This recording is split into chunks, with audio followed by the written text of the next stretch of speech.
wants to live here. In 1951, Carrier's company introduces an air conditioning unit that is miniaturized and affordable for a mass market. And that's when AC starts to go crazy.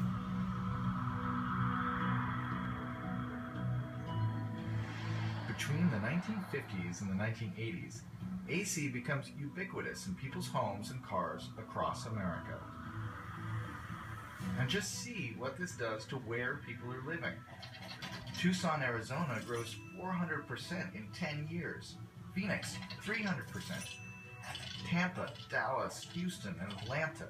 Population double, triple, and it's the same story everywhere you look.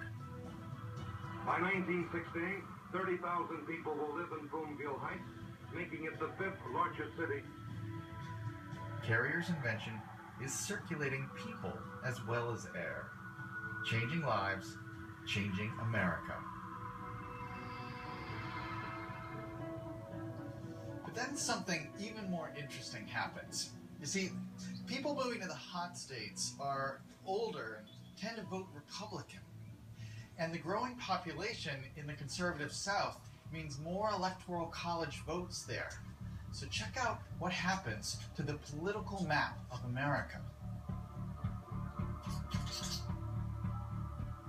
Between 1940 and 1980, northern states lose an incredible 31 electoral college votes, while the southern states gain 29, doubling the number in California, Arizona, and Florida. The vast majority voting Republican. This is long Zoom history. Less than a century after Willis Carrier started to tinker with stopping the ink from smearing on a page in Brooklyn, our mastery of molecules of air and moisture have helped put Ronald Reagan into the White House.